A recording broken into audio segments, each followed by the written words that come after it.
everybody. What's up? Welcome to Under Construction with LaRhonda Marie. I am LaRhonda Marie, and again, we are in February, so we are having our discussions each week this month on relationships. And today I have an absolute awesome guest. I found it on Instagram. All of her content that she puts up, I feel it. I feel everything. I've been married, I've been divorced, I've been in relationships. And so everything that she's put, all that content that she's putting out, the information, she's dropping dimes, she's dropping gems every single day. You see her information at the bottom of the screen. So definitely take this down. Man, follow her on Instagram and TikTok. I found her on Instagram, so that's where I pretty much get all my content from her. Is from Instagram, but she's on both Instagram and TikTok, as you can see below. But I'm gonna let her introduce herself. Right now, I'm going to take care of some housekeeping items. And so you know that I collab with Swag Her Magazine. And if you are a woman that is a boss woman, if you're a writer, if you own your own business, if you're a life coach, if you're a relationship coach, if you need a way to expand your brand, to increase your visibility, Swag Her Magazine is an awesome place to help you develop that. They have so many different packages that you can choose from. It just depends on what you're trying to do with your business. But during this broadcast, you can support this page by sending stars, a digital gift that helps us earn money. We will use our stars to hire more journalists and content creators while supporting Black-owned, our other Black-owned businesses, helping to create an ecosystem that brings about success for all involved. If you find value in our content, send your stars today and tell a friend. So if you are on here already, just go ahead and share. Go ahead. Looks like I got 11 folks on here. Go ahead and share right now, because again, we have a expert. I'm gonna call her an expert. I'm telling you, her content is awesome. Let me go ahead and give you some more information on Swag Her Magazine. Just go ahead and take a look at all the different things that they have to offer, because it is a lot. And I'll be right back. Swag Her Magazine is an empowerment and lifestyle publication for Black women who like to be real with themselves and in business. The magazine also offers public relations services and visibility coaching for Black women-led businesses, coaches, authors, and girl bosses, so that they receive more exposure and grow their brands. To learn more about Swag Her Magazine, please visit www.swagher.net. That's www.swagher.net. Check our swag. We're more than a mag.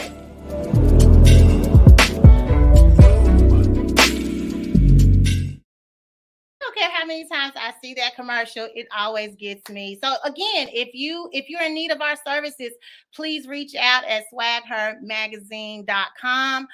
They have several different packages, and get your visibility up. So it's now time. Let me see. Lorena, are you ready? Give me thumbs up if you're ready. Looks like she's giving me thumbs up. I'm going to pull her right on over so we can get into this discussion. Hey, how are you? Hi. Good. How are you? I'm great. How was your trip to Hawaii? I saw the playback, but yeah. How was it? How was it? It was great. It was great. It was a nice experience.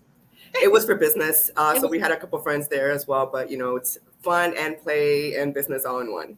That's when you can get it all done at once, that's always good, right? And hopefully it might have been, not as expensive since it was business. Hopefully the business is paying for it. It's a tax deduction, but the price in Hawaii is still high. We got to take our wins where we can take them. That's right. Well, welcome. Thank you so much. Like I said at the beginning, I literally just went to a search on Instagram and was like relationship. And it was several, like I probably looked at about, I'm not even gonna lie, about 30 people. But your content is amazing. And you're editing your videos, they pop out at you, like everything that I need for my eyes to say, stop, let me see what she's talking about. You got it going on. So I appreciate everything that you're putting out, because we need that. We need conversations like this, because a lot of times today couples just don't stay together. Right. And so why is that? So I just thought this month, since it's Valentine's Day next week, it's Valentine's Day month. So I was like, let's talk about relationships. And so go ahead and just give us just an introduction. Yep. Well, my name is Lorena Ramos. I am a retired family law attorney. I practiced family law litigation for about 15 years before I decided to get out of litigating and divorcing people and turned into a relationship coach so that I can help people stay together. And if they do have to go through a divorce, and do it the most amicable way possible so that they don't in turn hurt children in the process. So my goal now is to try to help people grow in their relationship, figure out ways to fix it rather than jumping ship so fast. Because I firsthand have seen the damage that it causes. I've probably handled over 1,000 cases in the 15 years that I practiced family law. So yeah, so I changed careers. Well, I mean, same thing, but different. Careers. First of all, let me just say this. I don't think that was in your bio that you were an attorney. I'm like, can we start with that? So 15 years as an attorney, and what you saw made you switch. You just went into transition and went on in, So do you think, what was it about? What happened? What made you just say, I'm tired of this? I want to do something. I still want to deal with relationships, but I want to go a different route. What was it? Was it a case? What was it that made you make that? Oh, no, there's hundreds of cases that would probably make you want to jump over ship. But for me, I think it was a realization that I was no longer aligned with what I wanted to do in this world. We changed the saying is that you evolve and change every 10 years. And I wanted to be an attorney since I was in 3rd grade, and I followed that and I did it. And I was really good at what I did, and I got a lot of accolades. So I kind of fit the whole title and what that gave me, the significance that it gave me. But I had an awakening, and I realized that I'm not really, even though I am helping people, I'm not going to say I didn't help people. I helped a lot, but I had to hurt someone to help someone. And I was not aligned with my core values anymore. Wow. Yeah, my core values was not to hurt in order to win or to help. It's how can I help have a win-win situation and both people come out, in the best possible scenario. Wow. Does being a relationship coach put an added pressure on your own personal relationship? No, being a divorce attorney did. That makes you jaded, super jaded. But no, being a relationship coach, I think helps my relationship because, I want to be the person that practices what they preach. I like to keep it very authentic. What you see is what you get with me. So I don't want to, give you guys advice and put out information on Instagram and then I'm not practicing it myself. So, so I think it definitely helps my relationship stay strong and connected with my husband. That does make sense. Hey, Nicole. Hey, DeBrasia. You guys, make sure you guys are sharing. If you have any questions, please just type it in the comments. I have my questions, but if you have any, your questions are just as important. We have an attorney on here. Now, I don't want any, no. I can't give you legal advice. No legal advice. We're just talking about relationships today. Speak about what being in your divine feminine energy means. That was in one of your posts. Yeah. Can you explain that? So being in your divine feminine energy is not so much gender related, right? So, men can be in feminine energy and more women than should are in masculine energies. So being in your divine feminine energy is allowing yourself to be just who you are at your core, right? And feminine energy allows for freedom, for easy flow, right? We're emotional, we're lovers, right? Mm-hmm. We also can protect and have intuitions, right? I mean, how many times have you heard it's like, oh, that woman's intuition, right? Oh, I just knew because of my intuition. Men don't go around saying, oh, I had that woman's intuition. That's because we're in our feminine energy when we're allowing those things to easily flow through us. So when you are in that energy, everything around you is going to kind of start working for you. It starts stacking in your favor because you don't have to figure out how to manifest all these things because your energy is flowing for you naturally and in what you're supposed to be just in general. So for men, right, masculine energy for men is being providers, protectors, thinkers, right? They're the ones, if you go back all the way to the beginning of time, they're the ones that were out there protecting, gathering, and providing for the home, while the women were the ones that were nurturing and gathering and emotional and supportive. So it's just going back to your genuine essence of who you really are. Wow. How do you help women or men tap into that? How do you pull that out of them? So it's really, for women, it's mostly stepping outside of their masculine energy. And unfortunately, we have so many women that step into the masculine energy just because of the way society is, right? So we have to be breadwinners. We're providers for the home. There's a large majority of us are single mothers. So we're the providers, the protectors, the nurturers, and all of that. So we're constantly fighting the grain between our own emotions.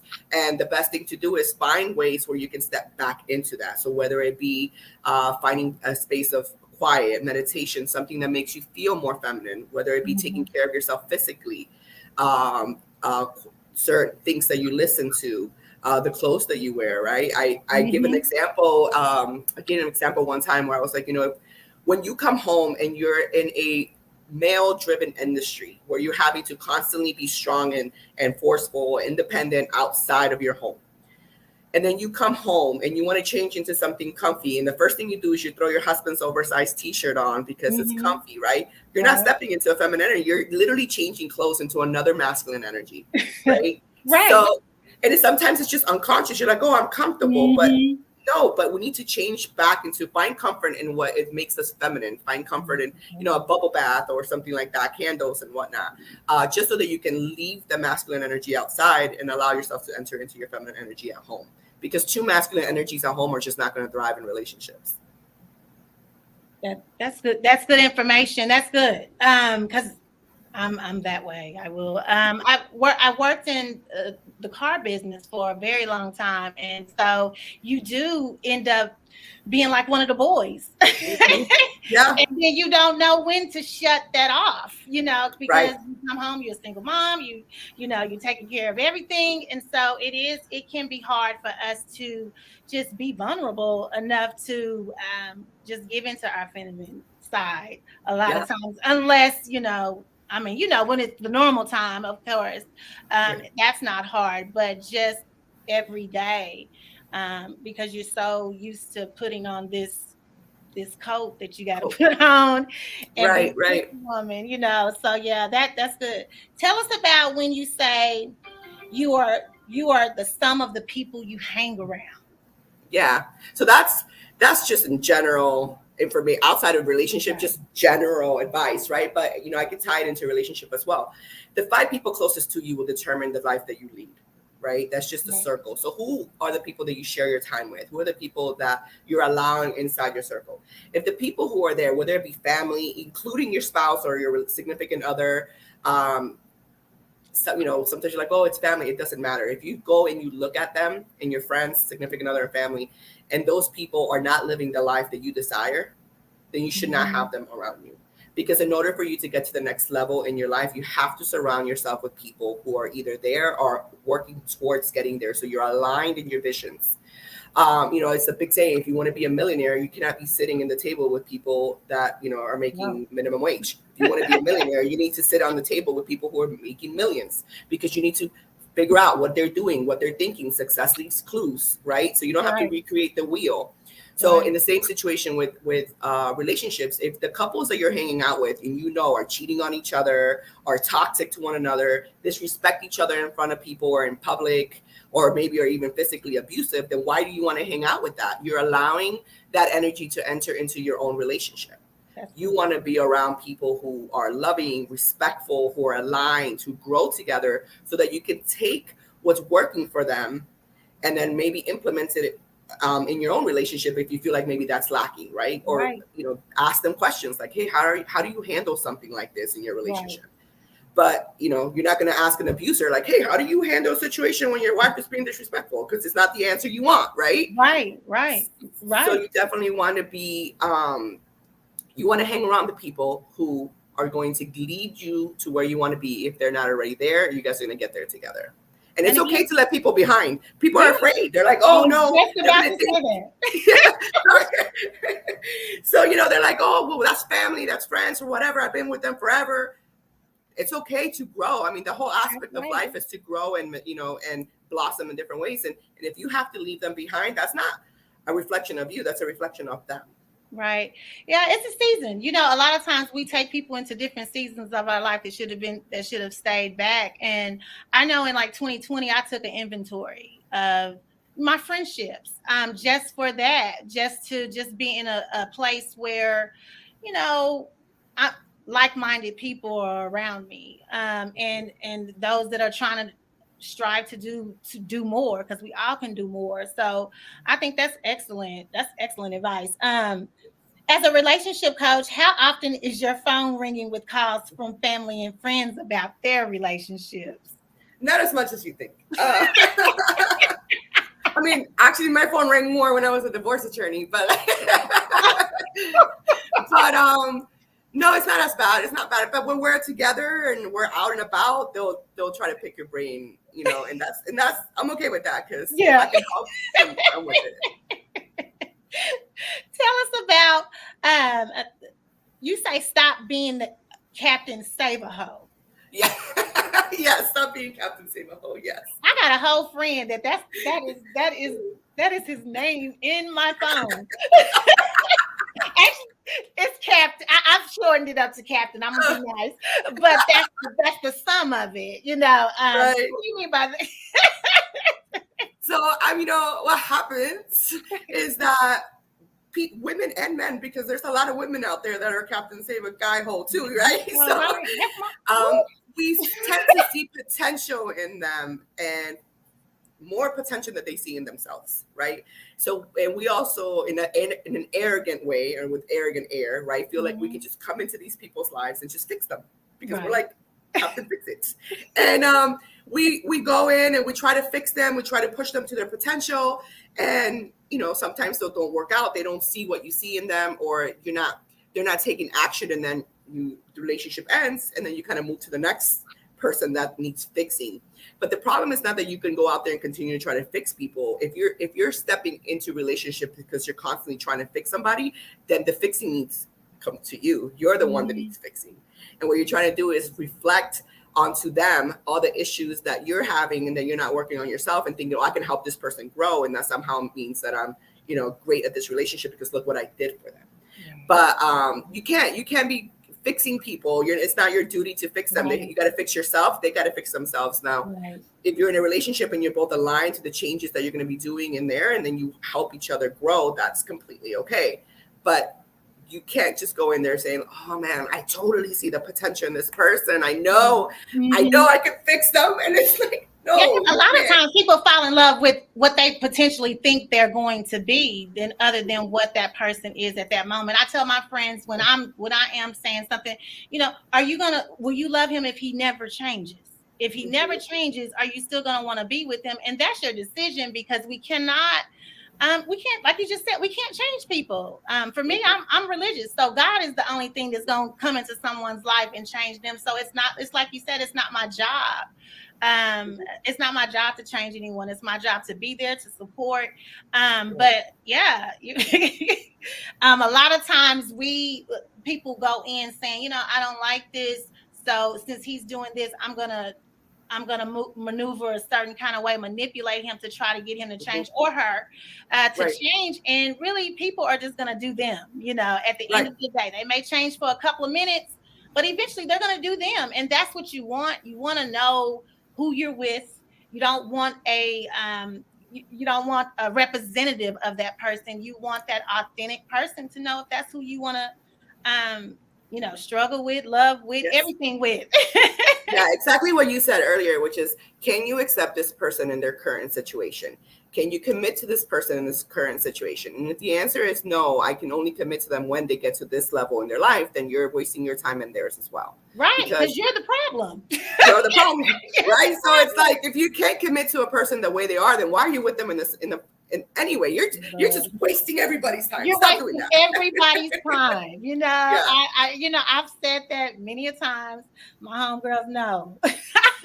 They always think I'm taking up for the man. And I'm like, I'm not taking up for the man. I'm actually taking up for you because it's about you and what Right. And Right. so, because a lot of times we try to point the finger to the other person. Right. Um, how do you handle a divorce, a couple going through divorce and try to make it? How do you help them to be amicable? So the trick in that is having people really see the situation for what it is, right? What happens in divorces, and I've seen it time and time again, is people tend to stack all the negative things that have happened, right? So when you're falling in love with somebody, what you do is you stack all the wonderful things. Oh, they brought me flowers. Oh, they said I'm pretty. Oh, they sent me a text. Oh, the sex is good. Oh, the quality time is good. So you start stacking these things, right? And then that allows you to create the larger emotion of falling in love and thinking that you can be with this person forever. So with divorce, it's the opposite thing. You're like, oh, he didn't bring the limits. Oh, he talked back to me. Oh, he showed up late. Oh, he didn't bathe the children. So you start stacking all the negative things about this person so that you can validate the feelings of wanting to leave. So what I tell people is, like, if you can step back and really think about the fact that there was a point in your life where you loved this person, right? Right. And I say this with some caveats, because I know in divorce, and I always get this, well, what about the abuse? Yes, there are relationships that are nasty and abusive. I'm not talking about them, right? Yeah. That is a small percentage of divorces in comparison to the greater scheme of divorce, right? So that is like a 5% versus everything else. So my advice is to the general public, which is, you're going through a divorce because either someone cheated or because you're just no longer aligned or no longer connected.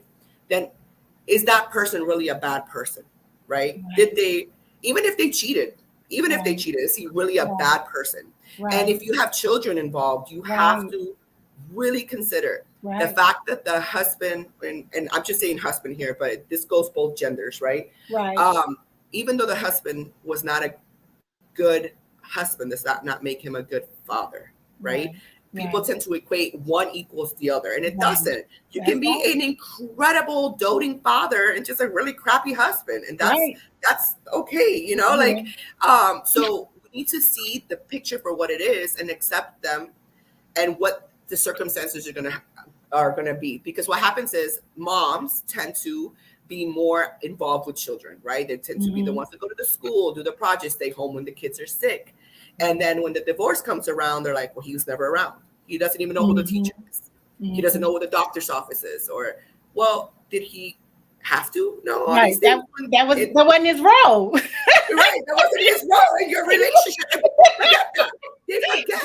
You guys had a agreement, maybe not a verbalized agreement, but an implied agreement. That's versus an implied agreement that you were going to handle all this while he was handling all this. And now he's going to have to handle all this. So you need to get out of the way and let him do it. So when you can see, like, hey, my child needs both parents. My child needs to know that both parents love him.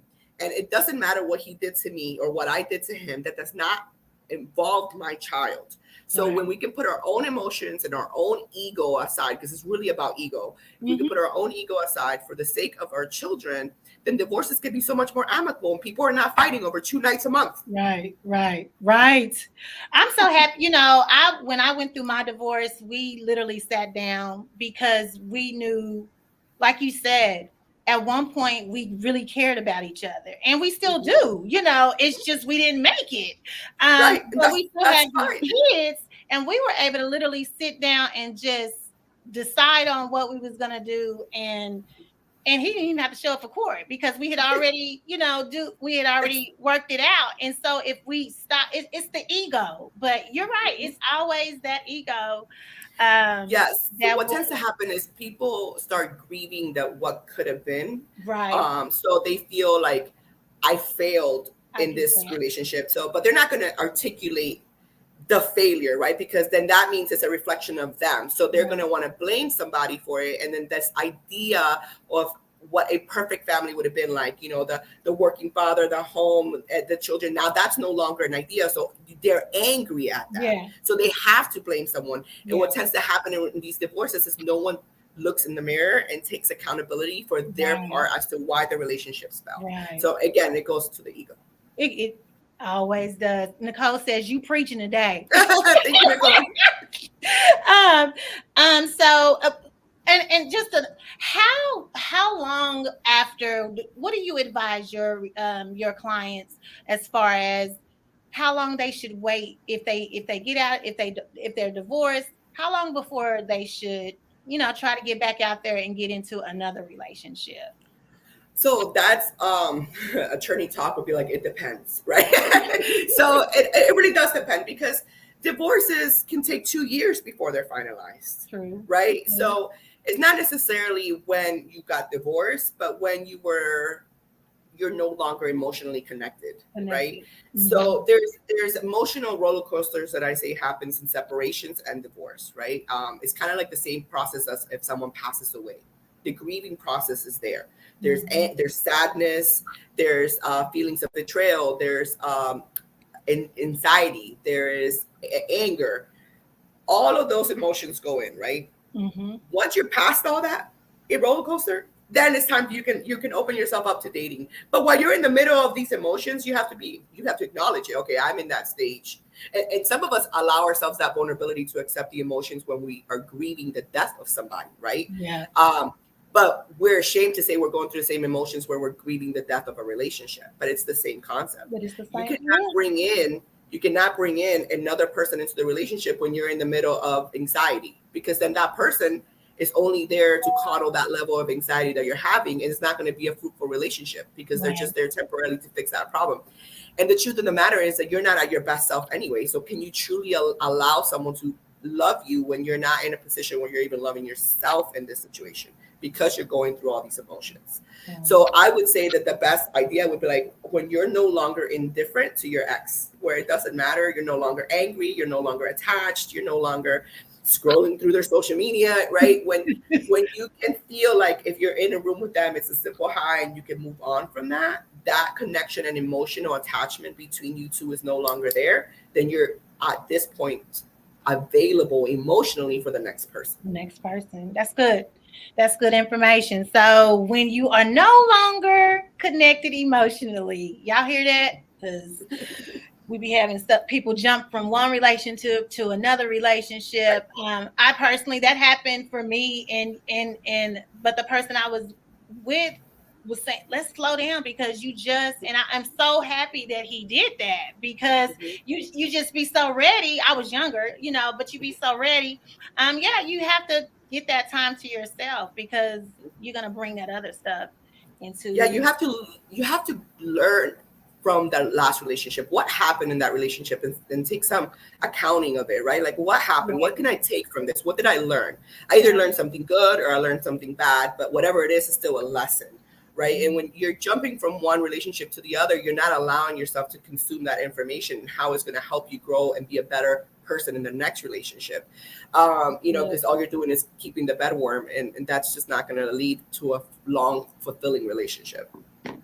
That's good. Hypothetically, is it better for your future spouse for you to be cool with the ex, or is it better for your future spouse for you to be at odds with the ex? Oh my God, please get along, people. Just get along. Listen, if there's an ex and no children, then it doesn't matter. Why? Because you have no connection with them. So if we're even talking about this, it's because you have to be involved in this person's life forever. Right. So, and I see it all the time. It's like the third parties get involved. And I think when it comes down to co-parenting, I think the decision should be made by the parents and the parents alone, right? Mm-hmm. I don't think that I should be talking to my daughter's stepmother about this major decisions about my children, right? Or my, my husband talking to their father. Like I think that communication should be directly between me and their father. But that doesn't mean that I cannot have an amicable and respectful relationship with their stepmom, because to me, I'm like, oh my God, that's somebody else who loves my child. Right. Yeah. I'm like, why would I want to have a distasteful relationship to someone who's supposed to be there loving on my kids? Like I have to honor that and thank them for it.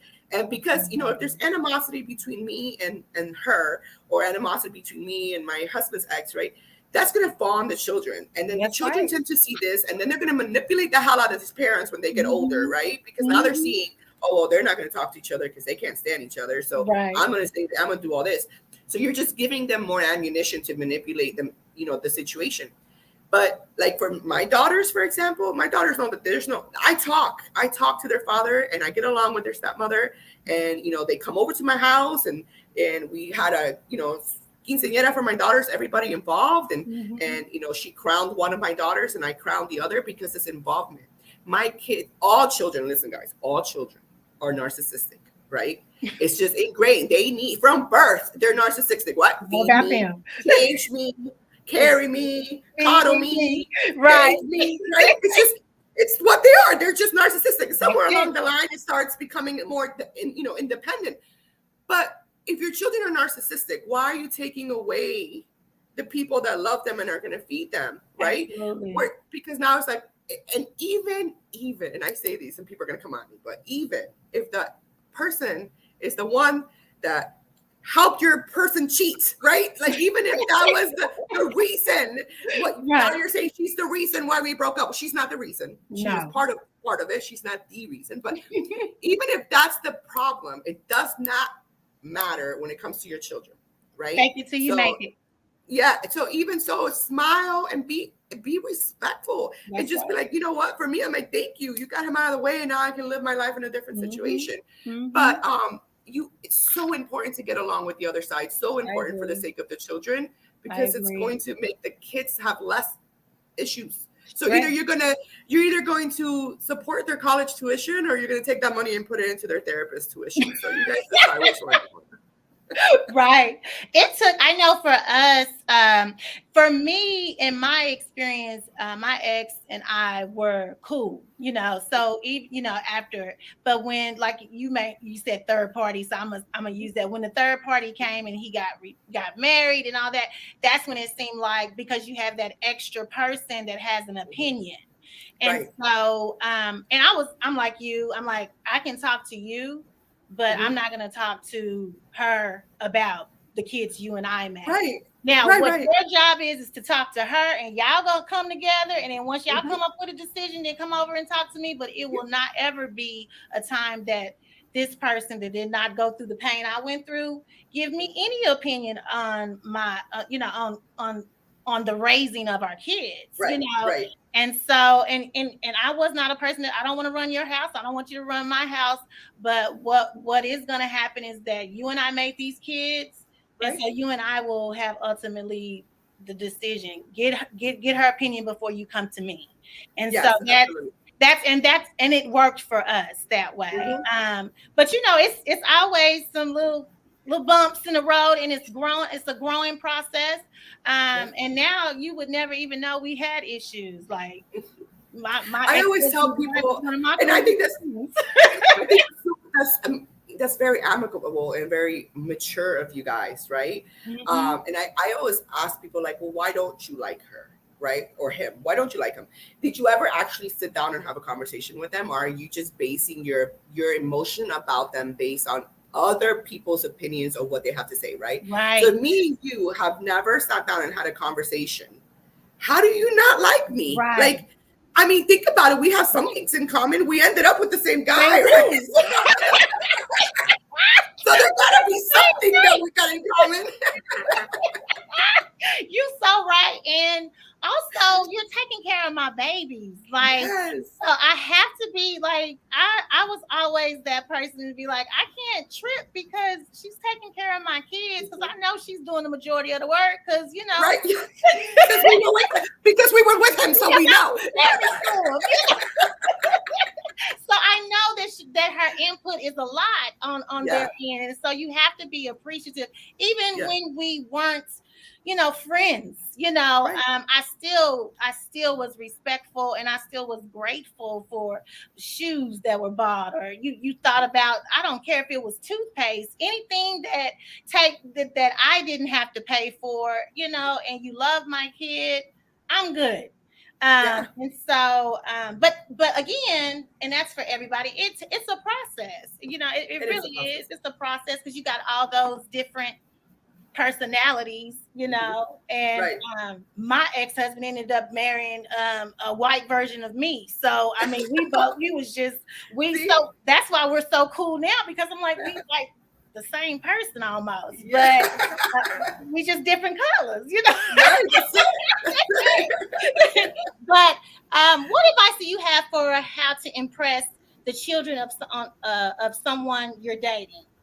How to impress? How to impress the children? Well, one, I think it takes time before you should meet somebody, right? I mean, I don't think that any person, whether it be a single dad or a single mom, should introduce their children to a significant other until they are like, okay, I'm super committed, right? At this point. I'm not saying like the ring needs to be on them kind of committed, but you have to be like, okay, I'm really committed to them. I can see a future with them. We're aligned. And at that point is figure, get to know these kids through the parent and be like, okay, what is their likes? What do they what do they like to do? What are the things that what music do they listen to? What movies do they watch? And really try to understand them. Like, and it also really depends on the age of the child, right? Mm-hmm. You got like 7-year-olds, so you sit down and you play Mario with them. You're their best friend, right? Yeah. So can you get down to the level of the child if they're young? Now you got teenagers. Good luck, right? Like, no, I know. It just be like, yo, my dude, like, like, I don't know. Mama's gone. Yeah, just give him a Starbucks comp. I don't know, like, but I mean, teenagers is a little harder. I think the best thing to do is not try to. And it also depends on the gender of the child, right? A girl versus a boy. If she's a single mom and this teenage kid, and here comes this man who's like trying to take over the role that this child thinks he has in the home, there's going to be some like peacocking happening here, right? So it's just about making sure that you respect the boundaries of these children, respect their opinions as well, because, we tend to grow up with like, oh, I don't care what kids have to say. They don't have opinions. But, these 15-year-olds. Don't do like me, guys, because I went kind of overboard where I just almost made it like it was two separate families in the same house, and so I went overboard. And so you look up and you're like, oh my God, this person really doesn't know my child, and my child really doesn't know because I have let them be separate for so long, and it's because daddy's over here saying, I don't want no man around my kid. And so you're trying to appease everybody. And then, so just, you have to find a balance. You have to talk to your kid. You have to talk to your significant other, see what they're ready for, and go from there and make a decision from there. But I know I made a mistake where I kind of let it went too far. I can tell you, for blended families, once you become to a level where you're actually marrying, right? I think that's all, like, just kind of follow up on that question. That also allows, like, if you're going to allow this man, right, or woman to step into this role, because now you're marrying them, right? You cannot keep that role lingering. Like, it's either you're going to be all in or you're all out, right? So there's discipline, there's rules, there's consequences, there's things that this person, this new spouse, should be allowed, right? And what I know, and I was guilty of this. This is the pot calling the kettle black. I'll admit it. But what happens is you're like, oh, don't scream at them like that. Right. Why are you talking? Don't disrespect my kids. It's like, no, these are our children now. When I married you, I married them. So it's like, This is not like I'm counting when they got out of the house and then I can have you for myself.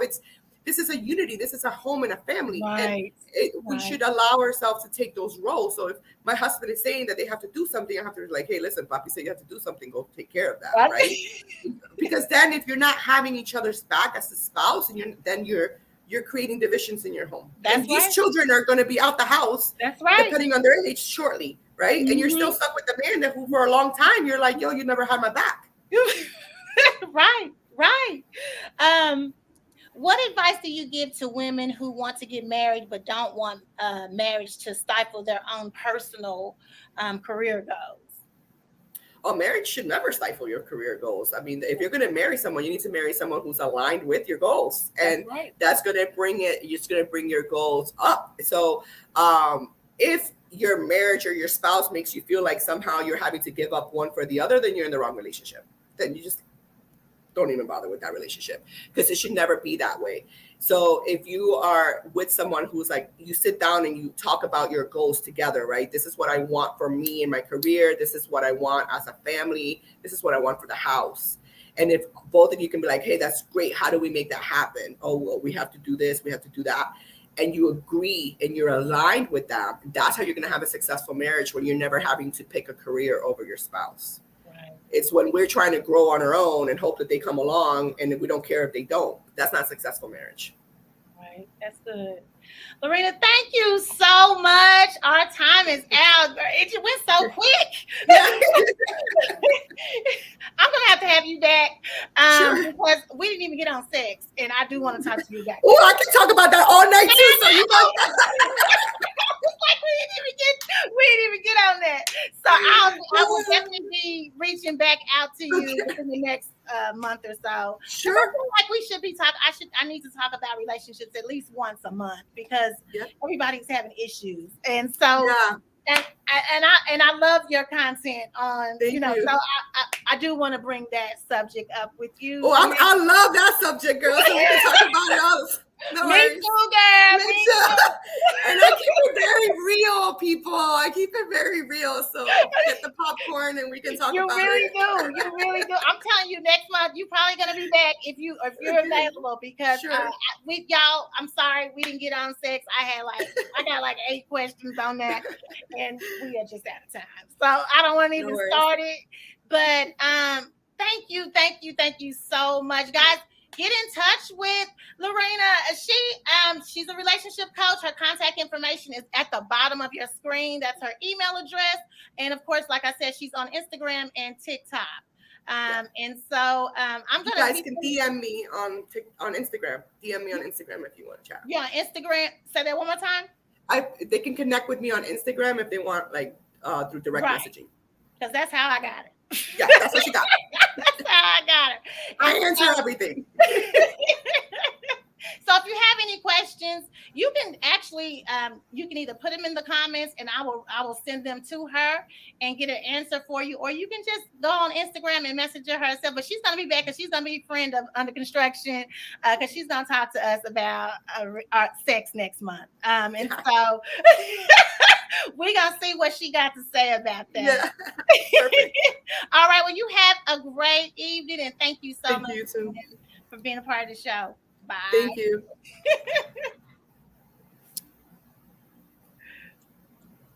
Why don't let me see? It wants you to stay. Don't let me take you out. I see you. All right, everybody. If you enjoyed the show, put some fire up, put some stars in there. Let me know. I am going to get her back next month if she's available, whenever the next time she's available. Hopefully it'll be next month, so we can get on the subject of sex also. But tune in next week. I do have another person coming in discussing relationship. I can't remember who's coming. I apologize. I think it's you know what? I'm not even going to go there.